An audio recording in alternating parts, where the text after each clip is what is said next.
The fluorescent lights in the doctor's office hummed above Martha, as if mocking the silence that had fallen between them. She had just heard the words that split her life in two: 6 months to live. Her hands trembled against her lap, trying to hold on to something solid in a world that suddenly felt unreal. The doctor's lips kept moving, but she couldn't hear a thing anymore. Her chest tightened, and the weight of those words pressed down like a mountain dot. She had always thought of death as something far away, a visitor for others but not for her, not yet. Now it was a shadow sitting beside her, staring with cold, patient eyes. The world outside still spun, cars honking, people laughing, life moving, as if nothing had happened. But inside Martha everything had collapsed. She walked out of the office with her body intact, but her spirit shattered.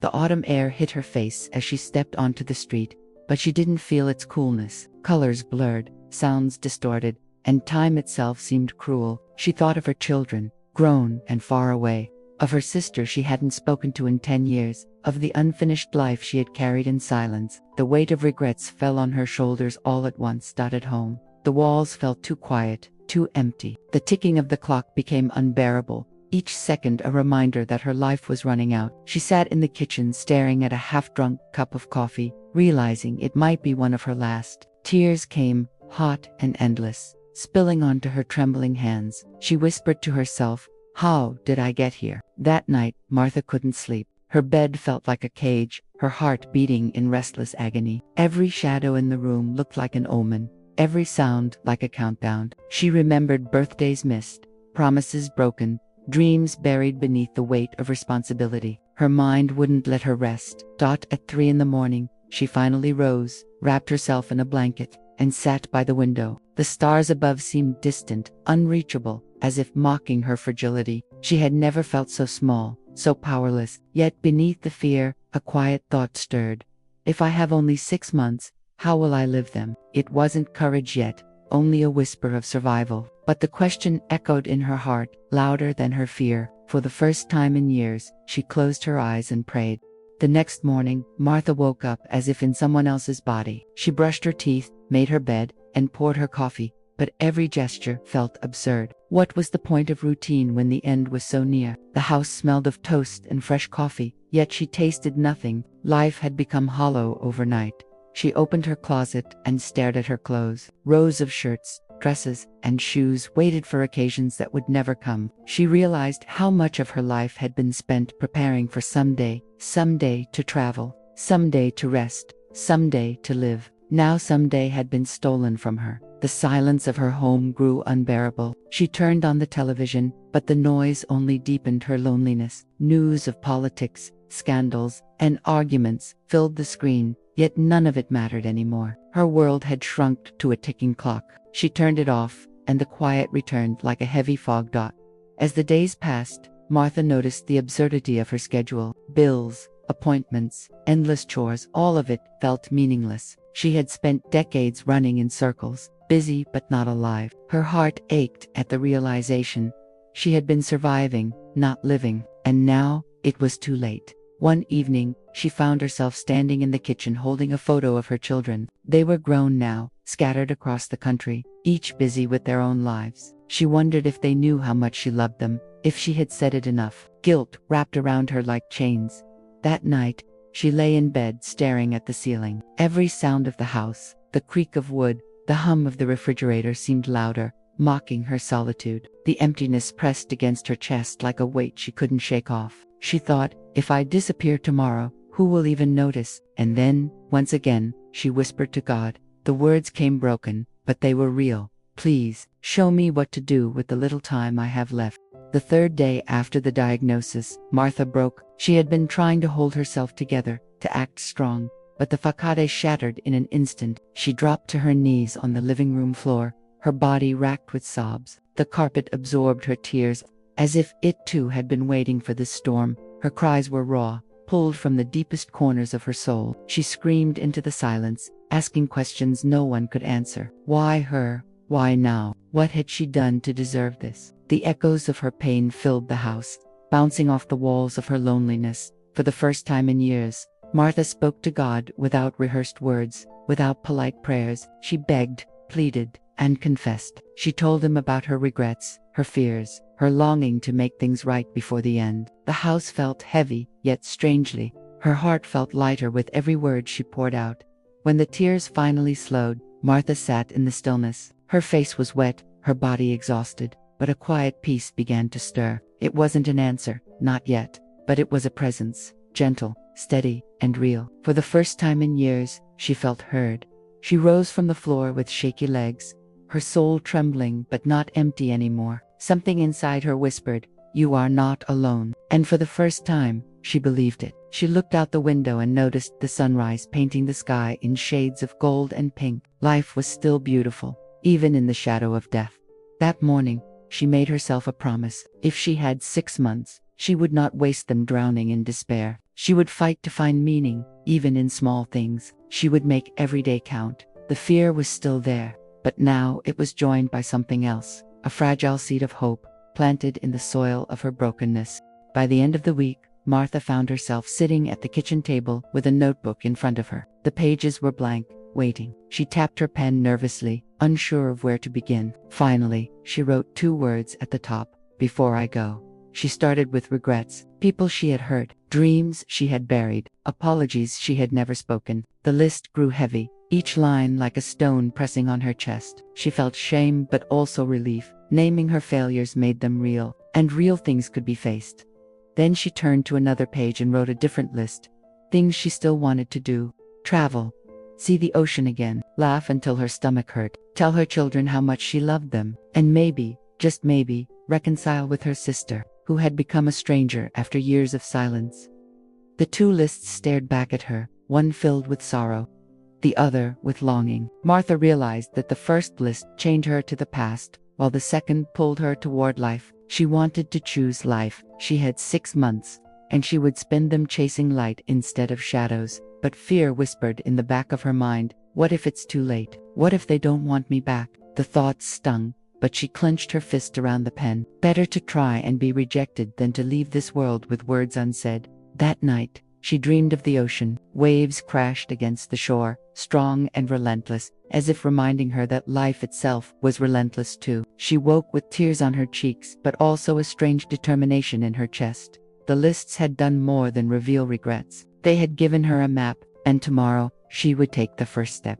Martha stood outside her sister's house, her hands trembling around the steering wheel. 10 years of silence weighed on her shoulders, heavier than any disease. She had rehearsed what to say 100 times, but the words vanished the moment she parked. Her heart pounded like a drum. The house looked the same, yet different. New paint, flowers by the porch. Life had gone on without her, and she had missed it. She wondered if her sister would even open the door, or if bitterness had sealed it forever. But she had promised herself she wouldn't leave things unsaid. Finally, she stepped out of the car, her knees shaking. Every step toward the door felt like walking into battle. She raised her hand to knock, then froze. Memories flooded her mind. Laughter once shared, the fight that tore them apart, the years of silence. Her chest ached with the weight of it all. She almost turned back. Fear begged her to run, to stay safe in her isolation. But then she remembered her list, the one that pulled her toward life. With a trembling breath, she knocked. The sound echoed louder than she expected, as if announcing her arrival to the world itself. Seconds stretched like hours. Then the door opened, and there stood her sister, older, grayer, but unmistakably the same. Their eyes met, and in that silent exchange, Martha felt time collapse. 10 years dissolved into a single moment of raw humanity. Her lips parted, but no rehearsed speech came out. Instead, tears spilled, and she whispered the only words that mattered: "I'm sorry." Her sister's face softened, and for the first time in a decade, the door wasn't just open, the past was too. And Martha realized, courage didn't mean being fearless, it meant showing up anyway. The reunion with her sister had been clumsy, messy, and full of tears, but it was real. Over the next days, they shared coffee, laughter, and stories long buried beneath resentment. Martha felt something inside her loosen, like a knot untangling after years of tightness. It was just one relationship, but it was a victory that tasted like freedom. She began to notice the little things with new eyes: the warmth of the sun on her skin, the sound of children playing in the street, even the scent of rain on the pavement felt like a gift she had overlooked for too long. Every sense seemed sharper. as if the world itself wanted her to savor it all before time ran out. Her fear was still there, like a shadow following her, but each small joy was a torch against the darkness. She learned to pause, to breathe, to let moments linger instead of rushing past them. She realized how much life she had missed by being too busy to notice it. One afternoon, she bought herself flowers, something she had never done before. The bright colors filled her living room, and she smiled at the simple extravagance. For no reason at all, she told herself, but deep down she knew it was because life itself was reason enough. Her days grew fuller with these small victories. A neighbor's smile, a good meal, a phone call with her children. None of it erased the ticking clock, but it gave her strength to face it. She wrote in her notebook, "Maybe courage isn't about doing big things, maybe it's about noticing small ones." And with that thought, Martha took another step forward, unsteady but determined, into the unknown path ahead. It happened on a Tuesday, the kind of day that should have been ordinary. Martha was at the grocery store, reaching for a carton of milk, when she heard a familiar voice say her name. She froze. Turning slowly, she saw him, Daniel, the man she once loved, standing there after decades apart. Her heart raced as if no time had passed at all. Daniel looked older, of course, lines around his eyes, hair touched with gray, but the warmth in his smile was the same. Memories flooded back, long walks, whispered dreams, a goodbye that had broken her heart. She had buried him in the past, but now the past stood in front of her, alive and breathing. They spoke awkwardly at first, stumbling over small talk. Yet beneath the surface, something stirred. When he asked if she wanted to have coffee, she hesitated only a moment before saying yes. That single word felt like opening a door to a room she thought was locked forever. At the cafe they talked for hours. Martha confessed her diagnosis, the shadow of 6 months hanging over her. Daniel listened quietly, his eyes filled with a compassion that reached deeper than words. He didn't pity her. He simply sat with her pain,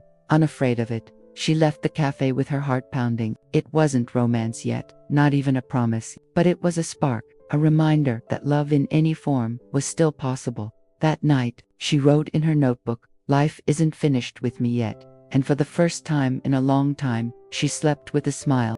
The hospital smelled of antiseptic and despair, yet Martha felt strangely alive walking its halls. She had volunteered to visit patients, unsure if she had the strength, but as she sat beside an elderly woman who had no family, holding her frail hand, Martha realized this was exactly where she needed to be. Each visit taught her something. She learned that presence mattered more than words, that silence could be healing, that a hand on the shoulder could say what 1,000 speeches could not. She listened to stories of regret, of love, of unfinished dreams, stories that mirrored her own. The more she gave, the more she received. She felt her heart expanding, her fear shrinking. Helping others reminded her she wasn't the only one facing mortality. And strangely, that truth brought her comfort. She wasn't alone in this struggle. None of them were. Word spread about her kindness, and soon nurses greeted her with gratitude. Patients smiled at her arrival. She wasn't a savior, just a presence, but that presence mattered. Martha, who had once felt invisible, now saw her life touching others in ways she had never imagined. One evening, after leaving the hospital, she stood in the parking lot staring at the sunset. The sky blazed orange and crimson, as if the universe itself wanted to remind her of beauty. She whispered, "Thank you," and meant it with all her heart. Her notebook grew thicker with reflections, dreams, and prayers. Each page was no longer about death but about life, and deep inside, she felt it. Her purpose was awakening. But even as her days grew richer, the shadow of the deadline loomed closer. Each calendar page torn away felt like a countdown. Martha tried to push it aside, but late at night the fear returned, gnawing at her soul. She wondered if she had done enough, loved enough, forgiven enough. Her children visited more often now, and she cherished every second. They laughed together, cooked meals, shared old stories, yet behind every smile, Martha saw the question in their eyes: how much time is left? It broke her heart, but she refused to let them see her despair. The hospital visits became harder too. She sat with patients who slipped away, their hands growing cold in hers. Each loss reminded her of what awaited her. She left some days trembling, desperate to hold on to life. Her sister noticed her struggle. "You don't have to be strong all the time," she told Martha, holding her hand. The words brought comfort, but also fear, because if she allowed herself to break, would she be able to put herself back together again? Martha prayed more often. Now, not just for herself but for strength to leave behind something that mattered. She didn't want her life to fade quietly. She wanted it to ripple, to touch others even after she was gone. One night, staring at the moon, she whispered, "Lord, let me make my days count, not just my years." And though the fear lingered, the prayer steadied her trembling heart. It was supposed to be a routine checkup, a simple confirmation of the inevitable. Martha sat in the sterile exam room, bracing herself for another reminder of the ticking clock. But when the doctor walked in, his face was pale, his hands trembling slightly. He cleared his throat, avoiding her eyes. "Martha, there's been a mistake." The words didn't make sense at first. "A mistake," he explained, stumbling over details. The scans had been mixed up. The diagnosis wasn't hers. She wasn't dying, not in 6 months, not at all. She was healthy. The death sentence that had shaped her every breath was a phantom. Her mind spun. Relief flooded her body, then anger, then disbelief. How could they rob her of peace with such cruelty? How could she trust anything again? Yet beneath the storm of emotions, something stronger rose, gratitude so fierce it left her breathless. She stumbled out of the office, the world looking the same but feeling entirely different. People walked by unaware, cars honked, children laughed, but for Martha, everything had shifted. She had been given back her life. She sank to her knees in the parking lot, tears streaming down her face. "Thank you," she whispered to the sky, though her heart still trembled with confusion. Her journey wasn't over. In fact, it had only just begun. Martha sat in her car after leaving the hospital, her hands gripping the steering wheel so tightly her knuckles turned white. Relief surged through her veins, but so did anger. She had mourned her life, faced her death, and rebuilt herself all because of a mistake. How could something so cruel have happened? Her thoughts raced back and forth like a storm. One moment, she wanted to scream at the doctors, demand justice for the torment she had endured. The next, she wanted to fall to her knees and thank God endlessly for the second chance she never expected. Confusion twisted inside her like a knot at home. She paced the living room, tears of rage and gratitude mixing on her cheeks. She looked at her notebook filled with dreams, prayers, and promises. None of it had been false. The pain had been real. The growth had been real. The transformation had been real. Did the mistake make it meaningless, or did it make it even more precious? That night, Martha lay awake, listening to the hum of the refrigerator, the ticking of the clock. She realized that anger alone would chain her to bitterness. Gratitude alone would not honor the pain she endured. Somehow, she would need to hold both together. She whispered into the darkness, "Lord, help me not waste this. Help me use it." The prayer felt raw but honest, a plea born from both fury and love. Slowly, she felt peace settle into her chest like a gentle tide. She didn't have all the answers, but she knew one thing: her story wasn't ending in anger. It was only beginning in purpose. In the days that followed, Martha faced a crossroads. She could return to the life she had before, slipping back into routine, letting the experience fade like a bad dream. Or she could continue forward, living with the same urgency, the same love, the same courage, as if the clock were still ticking. She made her choice one morning while watching the sunrise. The sky burned with colors too wild to ignore, and she knew the answer in her heart. She would not go back. She had been given her life twice, and she would live it fully this time. Martha began crossing off her list.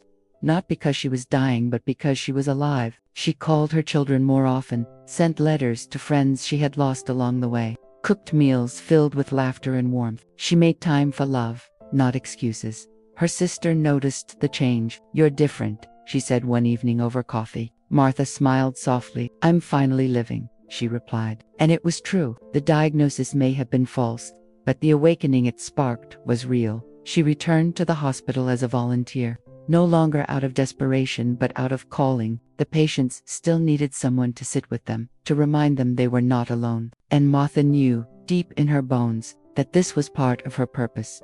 The fear of death still lingered in quiet moments, but it no longer owned her. It had taught her something invaluable. Every day was a gift, and gifts were meant to be shared. With her newfound clarity, Martha felt called to something bigger. She began organizing gatherings at her church, sharing her testimony with others. At first, her voice shook with nerves, but as she spoke, she saw faces soften, tears glisten, hearts open. Her story wasn't about death anymore. It was about life, hope, and faith.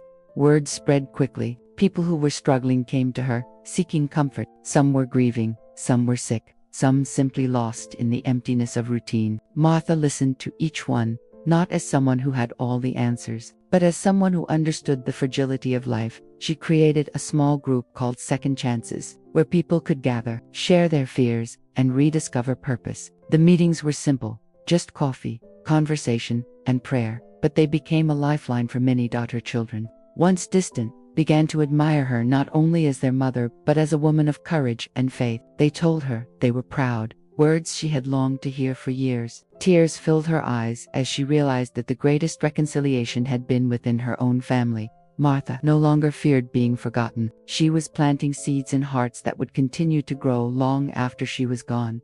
One evening, after a meeting, a woman hugged her tightly and whispered, "Because of you, I want to live again." Martha held her close, her soul trembling with gratitude. She realized then, this was her mission. This was why she had been given back her life. The changes in Martha's life began to ripple outward. The people she touched carried her light into their own families, workplaces, and communities. What began as one woman's private struggle was becoming a quiet movement of renewal and hope. Her sister, once estranged, became her closest friend again. They laughed until they cried, cooked holiday meals together, and marveled at the years they thought they had lost. Forgiveness had given them back more than time, it had given them back each other. Danielle, too, remained in her life. Their bond grew gently, not rushed, not forced. It wasn't about reliving the past, but building something new, rooted in the present. Love had returned to her life, not as a fairy tale, but as a steady, grounding truth. At the hospital, patients asked for her by name. Nurses smiled when she arrived. She wasn't just a volunteer anymore, she was a beacon, a reminder that even in the darkest corridors, light could shine. Her children began visiting more often, not out of fear of losing her but out of joy in having her. They shared meals, laughter, and long walks, weaving new memories together. The distance that had once defined them was gone. One evening, sitting around a fire with her family, Martha realized she was living the life she had once only dreamed of. It wasn't perfect, but it was full, and fullness, she thought, was the true measure of a life well lived. Years later, Martha still kept the notebook she had written in during those 6 terrifying months. The pages were wrinkled with tears, but also filled with dreams she had turned into reality. She kept it not as a reminder of death, but as a symbol of life. She often shared the notebook at her Second Chances gatherings, showing people how even despair could be transformed into hope. The pages told a story of brokenness, faith, courage, and ultimately, resurrection. Her children, now with families of their own, carried her lessons forward. They lived more intentionally, loved more deeply, forgave more quickly. Because of her, Martha's second chance had become theirs as well. When she prayed now, it was not in desperation but in gratitude. She thanked God for the era that had once shattered her world, because it had rebuilt her into someone new. She understood now that sometimes blessings come disguised as storms. One evening, as the sun set over the horizon, painting the sky in gold, Martha closed her notebook and smiled. She knew her legacy wasn't in the pages, but in the lives she had touched. She whispered softly, "Life is not about counting days, it's about making days count." And in that truth, Martha had found her forever.